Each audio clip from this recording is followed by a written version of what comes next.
Welcome back, everyone, to another episode of the Richie Hicks Jr. Sports Podcast. I'm your host, Richie. On today's show, we're going to be speaking about the coronary nature in which the New York Yankees deal with eighth and ninth innings. Team USA men and women bringing home the gold, respectively, over France. We are going to hit on that. And the main meat and potatoes of today's show is my question to you, the viewers. Is Eli Manning a first ballot Hall of Famer? I'm going to be objective and give reasons as to why and why not he should be. Enjoy this intro, and I'll be right back.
All right, welcome back. Richie Hicks Jr. Sports Podcast, talking about my guy, Eli Manning, and why I believe he could indeed potentially be a first ballot Hall of Famer. But I'm going to give the good and the bad. I'm going to start with the good. Here are some pros that I put together.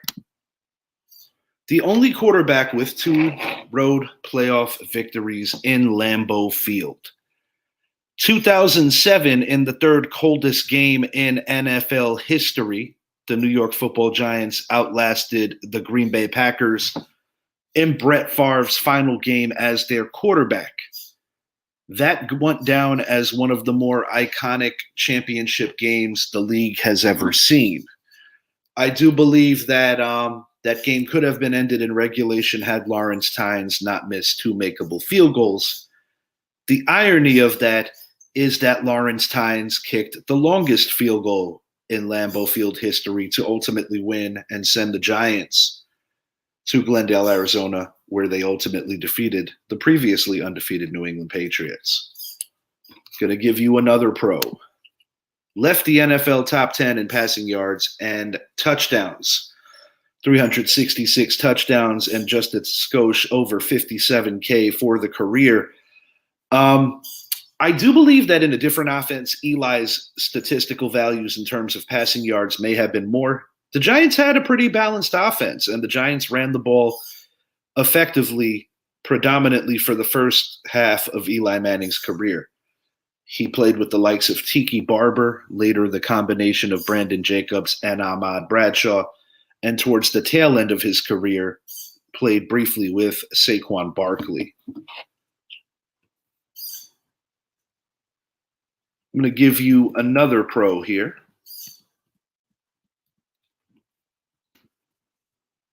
Third longest consecutive start streak amongst quarterbacks, 210 games. One of only 6 players to win multiple Super Bowl MVPs, joining Patrick Mahomes, Tom Brady, Joe Montana, Terry Bradshaw, and Bart Starr. Now, when you consider the names on this list, these guys are household names. You have arguably the 3 greatest of all time on this list. I don't think too many people would figure Eli to be on this list, but he is. Another pro.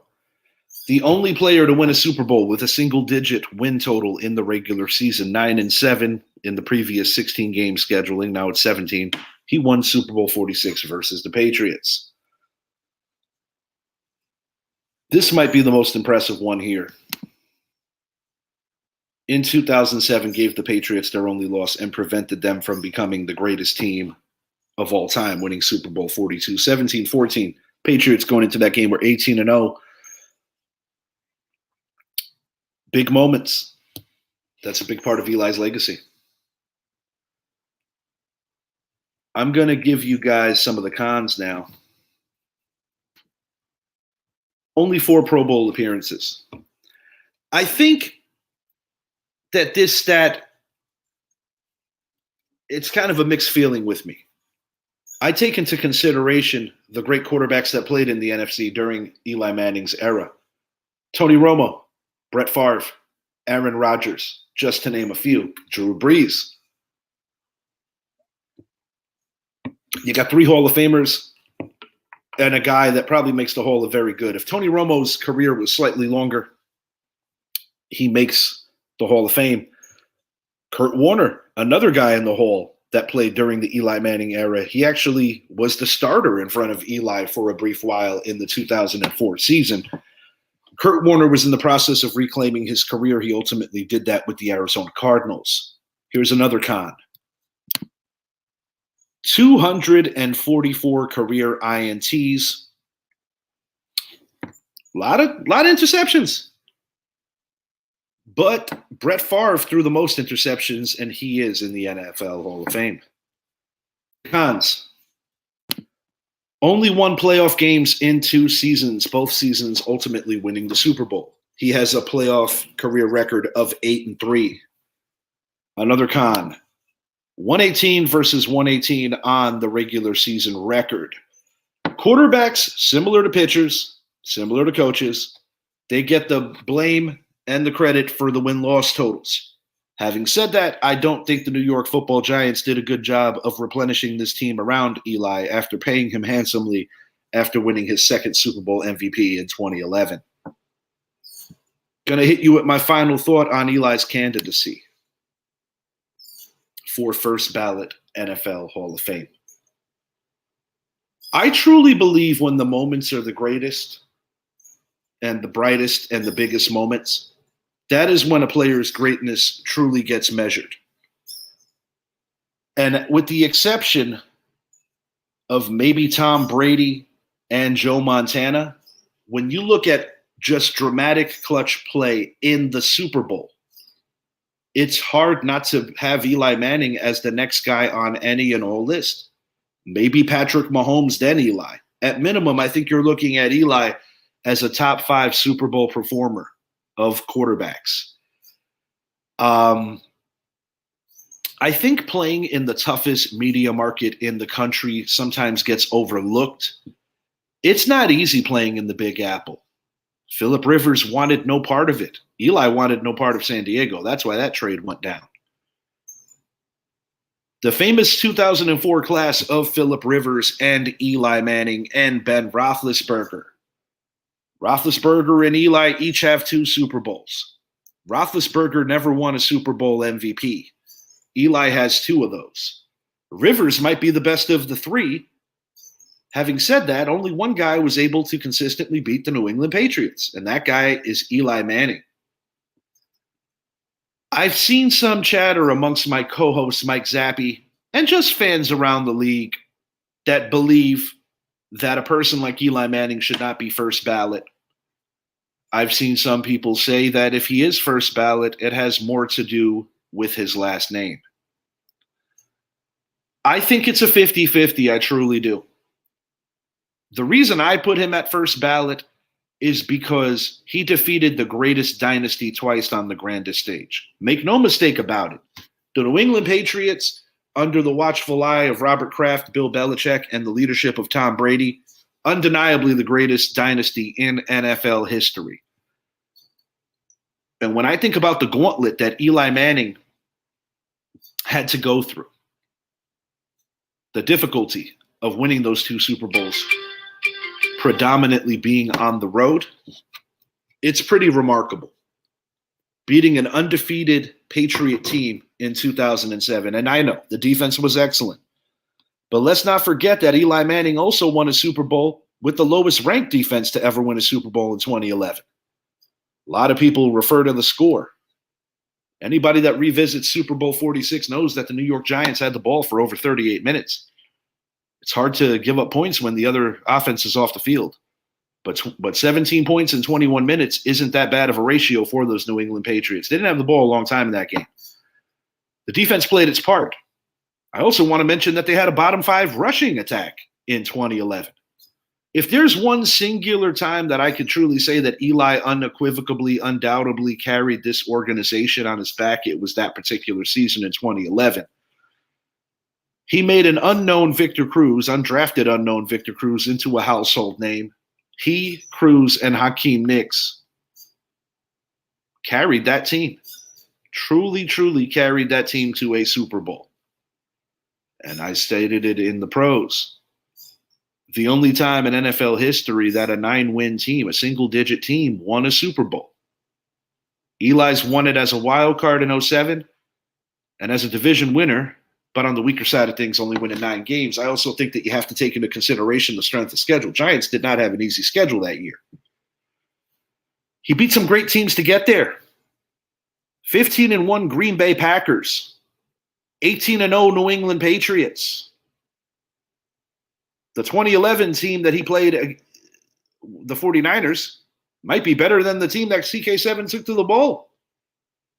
He played a great Dallas team, closing out Arlington Stadium's final playoff game. Texas Stadium, I should say. I think he gets the nod. I just hope that people aren't ignorant to the point of trying to discredit this man's accomplishments. I feel that you have to be measured by the era you play in. Joe Namath's in the hole. Terry Bradshaw's in the hole. In the era that Eli Manning played in, only 3 quarterbacks won multiple Super Bowls, and he is one of them. If Ben's a first ballot, we know that Tom's a first ballot. I feel that Eli deserves the edge. But I do want to take issue with a few things that have happened in the NFL with voting. I think it's egregious and kind of laughable that Terrell Owens and Randy Moss had to wait and were not first ballot guys. As far as I'm concerned, those are the 2 greatest receivers in league history, not named Jerry Rice. What would truly be a nice cherry on top is if we see Eli Manning get inducted along with his head coach, Tom Coughlin. That remains to be seen, but that would be very cool. But my closing thought on this topic, Eli Manning, first ballot Hall of Famer. I hope it happens.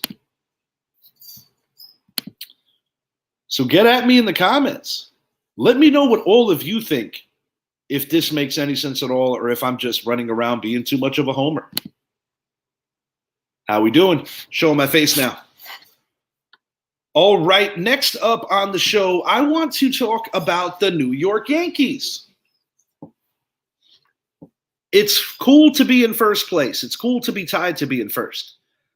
But when I look at this 9-game homestand that just passed and only putting up a 5-4 record against the likes of the Toronto Blue Jays, a team in last place in your division, against the Los Angeles Angels, a team that is nowhere near playoff contention, and against the Texas Rangers team that has a World Series hangover and has dealt with injuries all year. Now, granted, they're getting healthier now. Might be too little too late. The bullpen has been imploding constantly for these Yankees. It was controversial taking out Garrett Cole in Game 2 of this most recent Texas series. Nestor Cortez has been bad. But it's a real head scratch on a couple of metrics that the New York Yankees have the most wins in Major League Baseball on the road, yet they are only, I believe, 5 games over 500 at home. And it makes one question, what is the value of winning the American League East if you're not a good home team? When you consider that, it's something that is worth thinking about.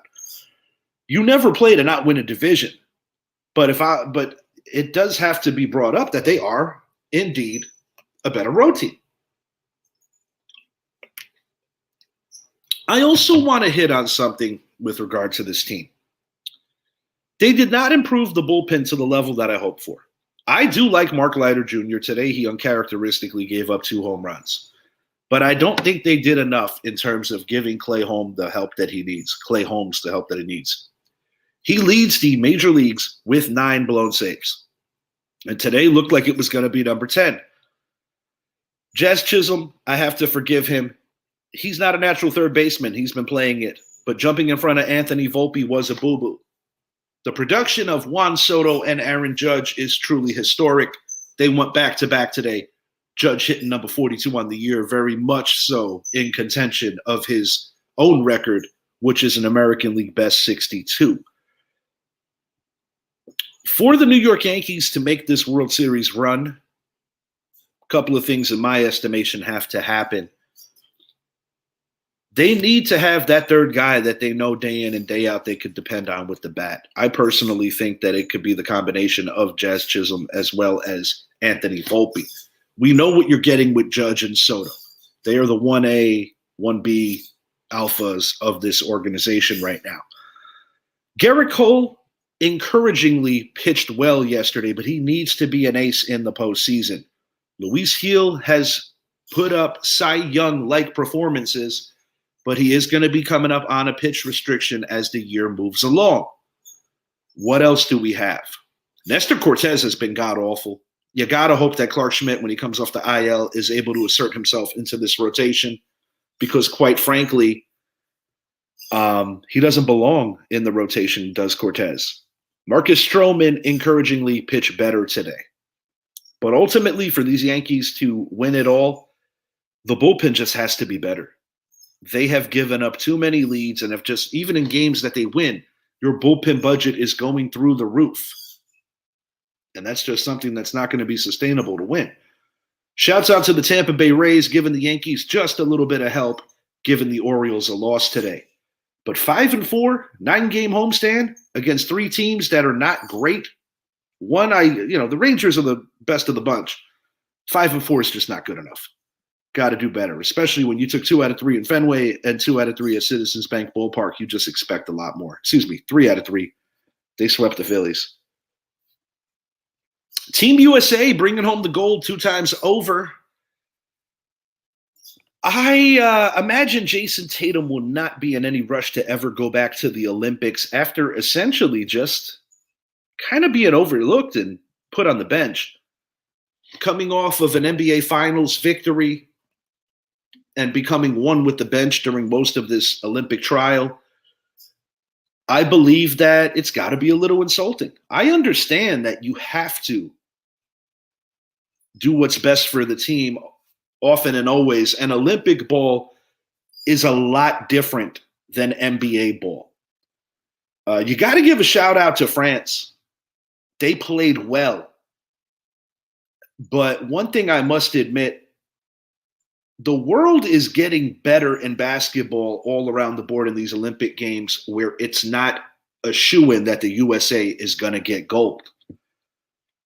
While I'll be the first to agree that the field is a lot more competitive in terms of who the U.S. plays now because you have other NBA players in and around these Olympics, I cannot even entertain the thought of any of these recent Olympians standing up to the 92 Dream Team. As far as I'm concerned, the 1992 Dream Team may very well be the greatest team ever assembled. And take into consideration that Magic Johnson was recently retired and Larry Bird was on the way out, and I still stand on that statement. You had a prime Patrick Ewing and a prime David Robinson at center. Michael Jordan was at the height of his prime, just entering his prime. He was already coming off his second consecutive NBA title. Scottie Pippen, the best Robin in the history of the NBA, unless if maybe you give that distinction to the late Kobe Bryant when he was the number 2 with Shaquille O'Neal. The only thing that I would do differently on that team is don't bring in Christian Laettner and put in Shaq. But at the time, Christian Laettner was the best collegiate athlete, and they did want to have a college kid on that particular roster. You had the combination of Malone and Stockton on that team.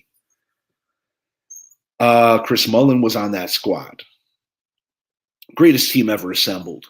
I don't really think it's debatable. Now, the USA women, from a marketing standpoint, I think probably should have considered sending Caitlin Clark to this. But I do know that Dr. J. Julius Erving was in favor of Caitlin Clark not being a part of this. I think it goes without saying, pretty obvious that Caitlin Clark will be in the next Olympic team. I would have to say her and Angel Reese going to be pushing this league to new heights. They will be together. On the men's side of things, I would say you're probably looking at a subtraction of Jason Tatum after his bad experience with the Olympics. But I do think his teammate, recent NBA Finals MVP Jaylen Brown, more than likely will be one of his replacements, would be a replacement. And I have to think that Jalen Brunson, good possibility that he's going to be part of the future U.S. team. Maybe LeBron steps down. LeBron is getting older. Possibly Bronny from a marketing standpoint. And if that's the case, then maybe father and son do indeed try to win the gold together. What else cooking on the brain? NFL's getting close, guys. NFL is getting very close. My favorite team, the New York Football Giants, kind of could breathe a sigh of relief. Malik Neighbors did ding up his ankle, but he is okay. He was good enough to talk to Kay Adams, so I am a little more relieved as a Giant fan. I truly do not enjoy the preseason because of these particular reasons. You know, the injuries. Injuries are going to happen, but if they're going to happen, you want them to happen in actual real games. But you also have to prepare yourself. So it's kind of like a catch-22. We've already seen quarterback Drew Lock, a guy that you're paying $4 million a year to back up Daniel Jones, get injured. And it's kind of brewing a bit of a controversy amongst Giant fans that Tommy DeVito should be Daniel Jones's backup with the chance to compete with Jones. DeVito, undeniably a fan favorite. He has an awesome story. I'm not exactly doing a backflip over the Drew Lock signing. I think the Giants lost Tyrod Taylor, and they needed to feel comfortable that they got a veteran. Drew Lock showed some moments last year in Seattle, particularly the big win over the Philadelphia Eagles. But it's Daniel Jones' job to lose, considering the salary. If Jones balls out, perhaps he remains. No matter how you cut it, given the blow-up in the quarterback market, I still think the Giants got a bargain with Daniel Jones in the grand scheme of things. I know that New York Giant fans aren't going to see it that way. And I think Tiki Barber said it best. Giant fans are tired of waiting for Jones to arrive. I think Cleveland fans are going to be pretty pissed off in two metrics. I don't think Deshaun Watson is ever going to be the player that he was going back to 2020 when he had that excellent season. He obviously had his off-the-field issues. And he reset the quarterback market. The Deshaun Watson contract is essentially the big reason why these quarterback contracts are out of control right now. But a couple of hot takes that I'm going to throw at you right now. Regardless of how the Buffalo Bills season goes, I do believe that Josh Allen will be an MVP candidate. I also think that Dak Prescott, regardless of how the Cowboys season goes, will be an MVP candidate. Way too early prediction for Offensive Rookie of the Year. Kind of hard not to go with Jaden Daniels. I don't think Caleb Williams is going to be a bust, but I do think it's going to be a tough go in year one for Caleb with the Bears. But the Bears on paper are legitimately improved. I think Jaden Daniels is the best of the bunch. I am concerned about Drake May in New England. If I'm a New England Patriot fan, I'm a little concerned if they got it right there. We shall see. Football is around the corner. And just to give you, the viewers, a heads up, we are going to be hitting you with announcements in the very near future with regard to our next divisional preview. We got two divisions down. We covered the East and the East, AFC, NFC. Make sure you check those out. Got a little heated in our NFC East show. It's always good to bring some subjectivity, and we were getting fired up. So we are down the two East. We have 6 divisions to go before this season starts. Yankee fans, get at me in the comments, man. What do you do if you're Aaron Boone with this Clay Holmes situation? Get at me in the comments about Eli Manning. Is my favorite quarterback of all time a first ballot Hall of Famer? And what are some of your suggestions of players that should be going to the Olympics, men and women alike, in the near future? Mike Zappi and I are going to be working on a show later today. We might not be going live on that due to the hour, but we will be dropping that within the next day or so. So keep your eyes peeled for that. Announcements to come. For my football heads, Dallas Cowboys are playing a preseason game right now. So if you guys are interested, most definitely check that out. Also, got to give a shout out to a cool show that I recently watched on Netflix. Christy Martin, a woman who was promoted by Don King, who essentially put women's boxing on the map. Some may remember Layla Ali, may not remember Christy Martin. Make no mistake, Christy Martin undeniably put women's boxing on the map. The story is definitely about tragedy and ultimately triumph. Christy Martin survived a very abusive relationship with her ex-husband / trainer, who is currently incarcerated for shooting her. Christy Martin had it rough. Not being able to be herself, Christy Martin was a closet lesbian who kept her real persona behind closed doors because of the perception that it would give. Oddly enough, Christy Martin's current wife was actually an opponent of hers. But if you have the opportunity, definitely check this out on Netflix. It's worth a watch. Undeniably worth a watch. Also, I'm going to be getting on that Receivers show on Netflix. I definitely was a fan of the quarterbacks that they did last year. I do want to see some Devontae Adams sound bites. I heard they're pretty good. This month is cool, man. Got nothing but fantasy drafts that I'm going to be getting involved in. Found out in Pop's Cheddar in the Sun League that I am picking 10th, but I do not have a first-round pick.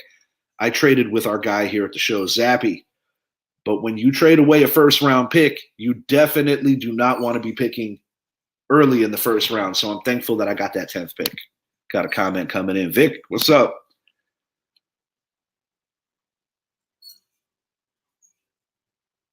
Yes, I do remember Pat Williams. I did not know that he passed.